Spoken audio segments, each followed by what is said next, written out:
Assalamu alaikum. Good morning, everyone, colleagues and friends, ladies and gentlemen.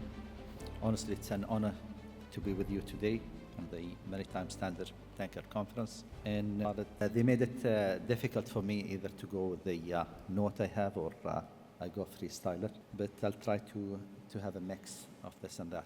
I think the base have been touched on, okay, in terms of the geopolitical forms and the influence we had on the market trend, etc., has been well covered. But let's dip in the topic of decarbonization and the major challenge we have, especially with the latest MEPC 83 and the new common regulation. So with the full understanding, okay, that we have an existing fleet of an average age of 15 years and above, and many owners had a way of an invest, okay, to continue for a remaining 5 years and even more. On top of this, we can see the new build scheme has taken a place with an increase of 15% within the next 2 years. That will put the supply and demand, which has been touched earlier in terms of the charter rate, etc., as a challenge for the owner.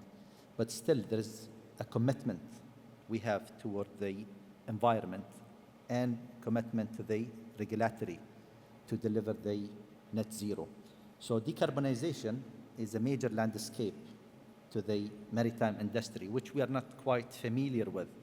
We have a historical commitment to regulatory once it comes to the either sulfur cap or the ballast water management. So we're quite used to have exactly what's required and we deliver. So this is one of the things we're used to have.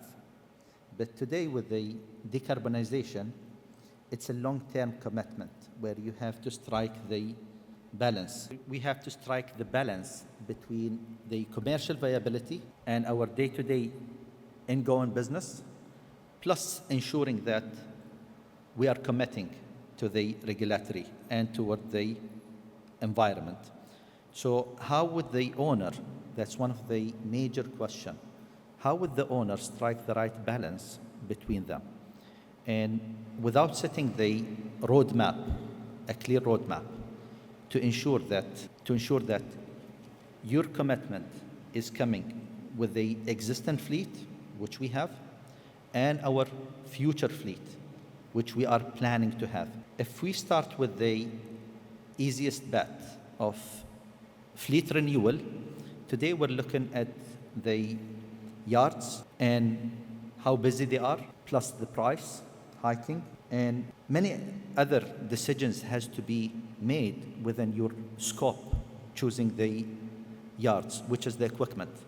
So if we look to the statistics within the last 2 years, not many owners are investing on ESDs, for example. The total number of ESDs had been invested on by owner has not exceeded 24%. The second question, which position should we take in terms of equipment and what alternative fuel should we explore? If we start thinking about the technology readiness, this is one of the main area to choose. Either we're going for methanol, ammonia, hydrogen, alternative fuels, etc. So away from the alternative fuels, then we're looking at the other solution, like hybrid, rotaries, and other ALS systems and ESDs, which can further improve the energy management, consequently the decarbonization.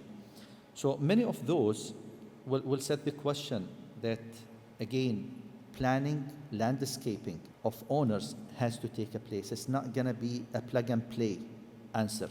There is no one answer for the question. It's a collaboration in between different entities, starting from the financiers to the owners to the infrastructure, to make sure that those fuels are ready, and technology from the maker. So it's a huge series of invest and contribution by all parties. So today, a new building fleet is a challenge. So focusing on the existing fleet. What can we do with our existing fleet? As we will continue to say that there is no one solution.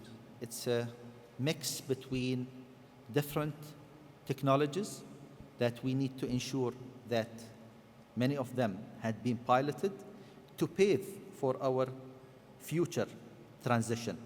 It's going to be a difficult time, but if we look at the existing fleet within ADNOC L&S, we have exercised many of the solutions available in the market, starting from the biofuel, we stepped in, hybrid solutions, as well as a retrofit to a hull performance paint, plus the focus on the hull lining and a focus on the propeller efficiency, as well refurbish the engine room layout and using bits and pieces of a solution, examples, frequency converters, and onboard board management, plus the gensets management, etc. Predictive maintenance will play a strong role through this transition period. By this, I think, otherwise, if I went to the paper, then it would take longer.